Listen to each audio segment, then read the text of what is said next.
Here's Masters of Sex, Episode 2, Season 1, titled Race to Space. This episode has a much different tone than the original pilot episode. This episode is all about people's dreams, what they feel inside, and how they want others to react to them. The emotions and feelings of sex is sort of the plot of that theme, the connection we all feel, and we all feel like we want to belong to something.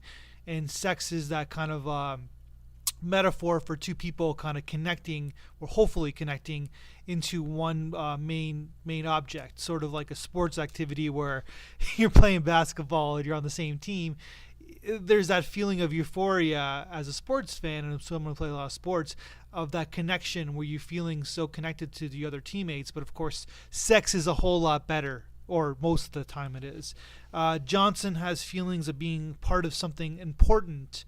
That's her connection. It's almost like she's the only one removed from the emotion of what sex is, or the sexuality that others are feeling towards her, or people feeling towards other people. It's like she's removed from that. She understands that's the connection of doing something that has leave a legacy. She basically says in the scene with somebody else that her kids are the only ones who she can really love. She can't see herself really kind of truly connecting with someone, truly loving another man, no matter how much she likes sex. In this episode, she shows Masters how much he really needs her. Masters himself is obsessed with the study, and that is his real motive. And it's just like a lot of Type A people.